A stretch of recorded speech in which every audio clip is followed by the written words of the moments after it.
얼마 전 오랜만에 친구들과 점심 모임에 다녀왔습니다. 다들 한마디씩 자랑을 하더군요. 나 주식으로 이번에 좀 크게 터졌어. 난 아들 덕분에 강남에 아파트 생겼지 뭐야. 우린 이번 여름 유럽 여행 가기로 했어. 웃으며 들었지만 마음 한구석이 좀 묘했습니다. 괜찮다, 축하해줘야지 하면서도 속으론 나는 왜 이렇게 평범하지? 하면서 괜히 작아지는 기분 여러분도 느껴보신 적 있으신가요? 그런데요, 그 모임에서 정말 묘한 일이 하나 있었습니다. 자식 자랑도 돈 자랑도 안 한 사람이 있었거든요. 조용히 웃으며 고개만 끄덕이던 그 친구. 근데 나중엔 다들 그 사람을 가장 부러워하더군요. 왜였을까요? 오늘은 그 이유에 대해 이야기 나눠보려고 합니다. 이 영상 끝까지 보시면 남들 자랑에 휘둘리지 않고 당당하게 중심을 지킬 수 있는 마음의 비밀을 알게 되실 겁니다. 지금부터 나이가 들수록 더 빛나는 진짜 부러운 사람들의 비밀 함께 보시죠.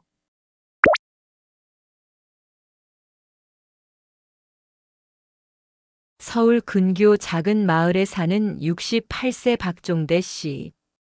고등학교에서 수학을 가르치다 정년 퇴직한 지 벌써 3년이 지났습니다.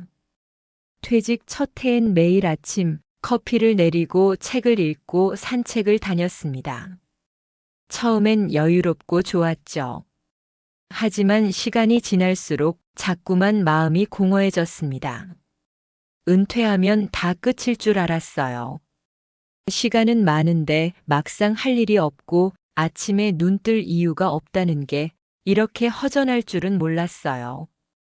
TV에선 퇴직 후 자유로운 삶을 만끽하는 노년들이 나오는데 정작 나는 매일 아침 왜 눈을 떠야 하는지 점점 모르겠더랍니다.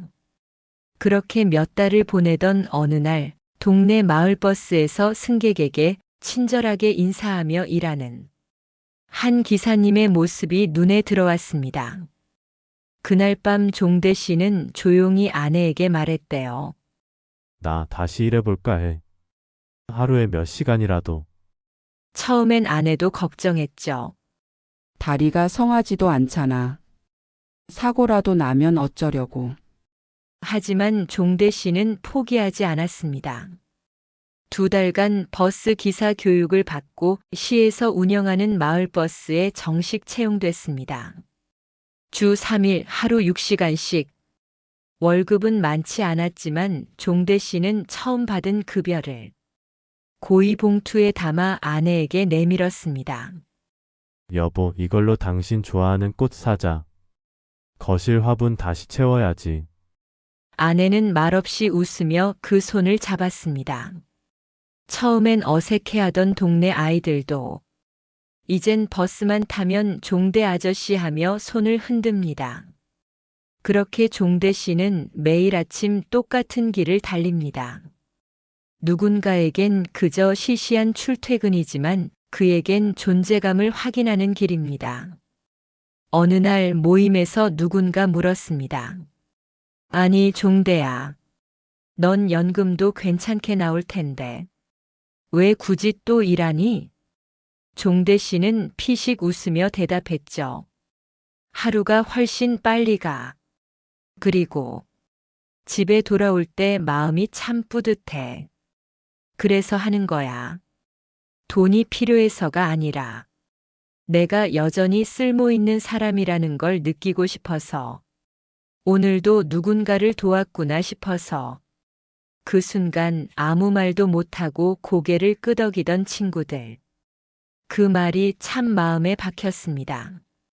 우리는 늘 누군가의 도움이 되고 싶어 하잖아요. 나이 들어서도 여전히 누군가에게 필요한 사람이란 걸 느끼는 것. 그게 사람을 살게 하는 힘이더라고요. 그 자리에 있던 사람들 중 누구도 자식 자랑이나 투자 성공담이 아닌 아직도 누군가에게 필요한 삶을 살고 있다는 종대 씨의 이야기를 가볍게 넘기지 못했습니다. 직업의 크기가 중요한 게 아니더군요. 지금 내가 누군가에게 의미 있는 사람이라는 걸 스스로 확인할 수 있는 자리라면 그건 정말 귀한 직업 아닐까요? 그리고 무엇보다 종대 씨는 모임에서 자랑은커녕 조용히 앉아 있었지만 사람들 모두 그를 향해 부러운 눈길을 보냈습니다.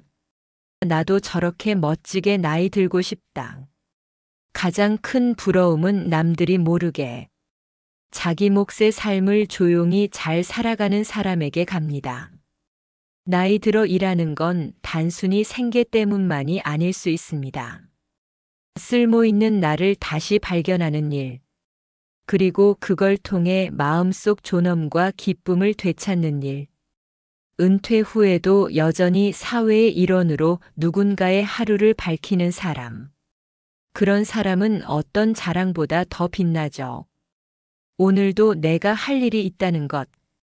그것이야말로 은퇴 후에 누릴 수 있는 가장 고귀한 가치가 아닐까요? 이렇게 은퇴 후에도 일하며 자신의 존재감을 지키는 사람들은 단지 경제적으로만이 아니라 삶의 자세 자체가 다르다는 걸 느끼게 됩니다. 그리고 또 한 부류가 있습니다. 일은 하지 않더라도 매일을 정성껏 살아가는 사람들. 돈을 많이 쓰지 않아도 화려한 배경이 없어도 왠지 모르게 품격이 느껴지는 사람. 자리를 함께하면 그 사람 특유의 여유가 전해져 오는 그런 사람이 있죠. 이번엔 귀티라는 말이 절로 나오는 사람의 이야기를 나눠볼까 합니다. 지난달 고등학교 친구들이 오랜만에 모였습니다. 모두 60대 중반을 넘긴 은퇴한 친구들. 각자의 삶을 살아오다 오랜만에 얼굴을 마주하니 반가움보다 먼저 느껴진 건 어쩐지 눈에 띄게 달라진 얼굴들이었습니다. 그중 유독 눈길을 끈 친구가 있었습니다. 바로 민선이었습니다. 오래전 직장 생활도 일찍 그만두고 가정에 충실하며 살던 친구였기에 그다지 특별할 게 없을 줄 알았죠. 그런데 막상 만나보니 민선이의 얼굴에는 뭐랄까 말로 표현하기 어려운 품위가 느껴졌습니다. 헤어스타일은 단정했고 화장은 거의 없었지만 피부가 맑았고 손톱 끝까지 깔끔하게 정돈되어 있었죠. 그날 모임에서 누군가가 농담처럼 말했죠.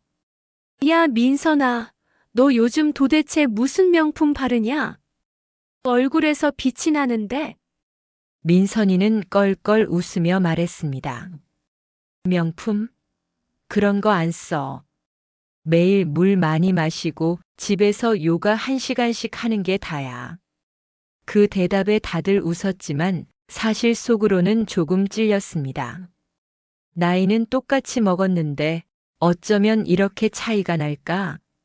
민선이는 5년 전 남편과 사별한 후 혼자만의 삶을 꾸려나가기 시작했습니다. 처음엔 적막하고 쓸쓸한 시간도 많았지만 그는 내 삶을 내가 책임지자는 결심을 했답니다. 그때부터 매일 새벽 6시에 일어나 가볍게 스트레칭을 하고 동네 뒷산을 오르며 하루를 시작했죠. 돈을 많이 벌지도 대단한 취미가 있는 것도 아니었지만 민선은 매일의 루틴과 자기 관리를 통해 자신만의 광채를 만들어냈던 겁니다. 사실 나이 들어서 귀티가 난다는 건 값비싼 액세서리나 화려한 옷 때문이 아닙니다. 그보다 오랜 시간 자신을 잘 돌봐온 사람만이 어느 순간 얼굴의 품위로 나타납니다. 민선은 언제나 누굴 만나든 먼저 웃으며 인사를 건넵니다. 아이들에겐 눈을 맞추고 인사를 하고 가게 주인에겐 수고 많으세요라며 따뜻한 말을 전하죠. 그런 민선을 보며 동창들은 말했습니다. 너 진짜 멋있다. 그 귀티 도대체 어디서 나는 거냐? 민서는 조용히 말했죠. 그냥 매일 나 자신을 위해 조금씩 애쓰고 있어. 그게 얼굴에 묻는 건가 봐. 귀티는 아무나 낼 수 없습니다. 남의 시선을 신경 쓰기보다 자기만의 리듬으로 하루를 살아내는 사람. 마음과 몸을 정돈한 그 평온함이 얼굴에 드러날 수 있을 때 그 사람은 가장 눈에 띄는 사람이 됩니다. 모임이 끝나고 돌아오는 길 그 자리에 있던 친구 중 한 명이 조용히 중얼거렸습니다. 야, 민선이는 참 보기 좋다. 내가 지금껏 부러워했던 사람들보다 오늘 민선이가 제일 멋져 보였어. 우리는 지금도 늦지 않았습니다. 귀티는 하루아침에 생기는 게 아니니까요. 매일 조금씩 나를 돌보는 시간. 내 마음을 단정히 정리하는 습관. 그것이 결국 얼굴과 분위기로 드러나는 날이 옵니다. 지금 이 순간부터 시작해 보세요. 당신도 분명 누군가의 모임에서 은은하게 빛나는 사람이 되어 있을 겁니다. 이렇게 귀티나는 사람들의 공통점은 단지 외모나 물질적인 조건이 아니라 자기 삶을 정성껏 살아왔다는 흔적이 얼굴에 담겨 있다는 점이죠. 그리고 저는 그런 분들을 보면 꼭 한 가지가 떠오릅니다. 남을 따라가느라 내 삶을 놓치지 않는 사람들. 나는 왜 저렇게 못 살까가 아니라 지금 이 삶도 충분히 괜찮다고 여기는 사람. 그런 사람은 어디서든 가장 빛납니다. 그래서 이번엔 남을 의식하지 않고 자기 삶에 충실한 사람의 이야기를 해보려 합니다. 얼마 전 친구들과 모임을 하고 돌아오는 길에 혼자 벤치에 앉아 책을 읽고 계시던 한 어르신을 보았습니다. 햇살이 은은하게 내리쬐는 오후였고 하얀 머리에 수수한 베이지색 코트, 따뜻한 커피 한 잔과 오래된 시집 한 권을 손에 들고 있었죠. 그 모습이 어찌나 편안해 보이던지 저도 모르게 발걸음을 멈췄습니다. 잠시 눈이 마주쳤고 저는 조심스레 인사를 건넸습니다. 그분은 천천히 고개를 들고 환한 얼굴로 대답했습니다. 오늘 날씨가 참 좋죠? 햇살이 이렇게 고운 날은 꼭 누려줘야 해요. 그 짧은 말 한마디가 그날 제 하루의 분위기를 완전히 바꿔놓았습니다. 잠시 이야기를 나누며 알게 된 건 그분은 정년 퇴직 후 따로 일은 하지 않고 매일 아침 걷고 점심엔 책을 읽고 저녁엔 음악을 듣는다고 하셨어요. 그러면서 이렇게 말씀하셨습니다. 나이 들면 말이죠. 남이 가진 거 부러워하다가 내 삶을 다 놓쳐버려요. 그래서 난 매일 내가 좋아하는 일을 조금씩 하기로 했어요. 그게 책을 읽는 일이든 운동을 하는 일이든 말이죠. 젊었을 때는 늘 뭘 더 해야 하고 뭘 더 가져야 하고 누구보다 늦으면 안 될 것 같고 뒤처지는 기분에 쫓기며 살았어요. 그런데 이제는요, 나한테 이미 있는 것에 눈을 돌리게 되더라고요. 그러면서 살짝 웃으며 말씀하셨습니다. 이제는 좋은 책 한 권 읽는 것도 부럽지 않아요. 이 하루가 지금 이 순간이 그냥 좋아요. 그 말이 이상하게 마음을 울렸습니다. 그 어르신은 아파트 몇 채를 가진 것도 아니었고 손자 자랑을 늘어놓는 것도 아니었지만 그분의 얼굴에는 가장 깊고 편안한 여유가 깃들어 있었고 그 누구보다 안정되고 단단해 보였습니다. 공원 벤치에 앉아 조용히 시를 읽는 모습, 햇살을 누리는 그 여유, 그리고 이 순간이 참 좋다라고 말할 수 있는 마음. 이게 정말 가장 부러운 삶 아닐까요? 그분은 마지막으로 이런 말을 덧붙이셨습니다. 남들보다 늦은 길을 걷고 있어도 괜찮아요. 중요한 건 그 길이 나한테 맞느냐는 거죠. 그리고 천천히 책 한 장을 덮으며 웃으셨죠. 그 미소에는 경쟁도 자랑도 비교도 없었습니다. 그저 지금 이 순간을 소중히 여기는 사람만이 가질 수 있는 깊은 평온과 자유로움. 그분을 뒤로 하고 집으로 돌아오는 길, 제 마음 한구석이 따뜻하게 데워졌습니다. 나도 내 삶을 좀 더 소중히 여겨야겠다. 남의 기준 말고 내 리듬으로 살아야겠다. 그날 이후 저도 하루에 10분씩 그 어르신처럼 벤치에 앉아 책을 읽기 시작했습니다. 누군가는 별것 아니라고 생각할지 모르지만 그 10분이 저에겐 남이 정해준 삶에서 나에게로 돌아오는 시간이 되었습니다. 지금 이 영상을 보고 계신 여러분, 혹시 여러분의 하루에는 온전히 나만을 위한 시간이 있으신가요? 그게 단 5분이라도 괜찮습니다. 그 시간을 쌓다 보면 우리도 어느새 이 순간이 참 좋다고 말할 수 있게 될지도 모릅니다. 우리가 부러워하는 삶의 모습은 어쩌면 이미 우리의 곁에 조용히 앉아 있는지도 모릅니다. 누군가의 시선을 의식하지 않고 나에게 집중하는 하루를 살아가는 것. 그것이 결국 가장 아름다운 성공이 아닐까요?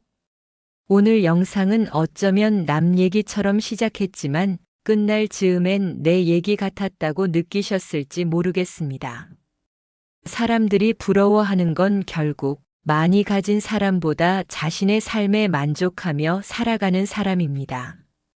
모임에 나가면 그런 분들이 있습니다. 화려하진 않지만 모든 이야기를 조용히 듣고 있다가 가끔 짧은 한마디를 툭 던지는데 그 말에 다들 고개를 끄덕이게 되는 사람. 자식 자랑, 돈 자랑, 여행 자랑 속에서도 흔들리지 않고 자기 삶에 집중하는 사람. 그 사람은 누구보다 많이 웃고, 누구보다 여유롭고, 누구보다 지금을 잘 살아내고 있죠. 지금 이 순간 여러분의 모습도 그렇습니다. 부러움은 갖지 못한 것을 보는 눈이고, 감사는 이미 가진 것을 바라보는 마음입니다. 저는 요즘 그런 삶을 살고 싶은 마음이 커졌습니다. 무언가 더 가져야만, 더 보여줘야만 인정받는다고 느끼던 마음에서 벗어나 지금의 나를 아끼고 지금의 삶을 사랑하는 마음.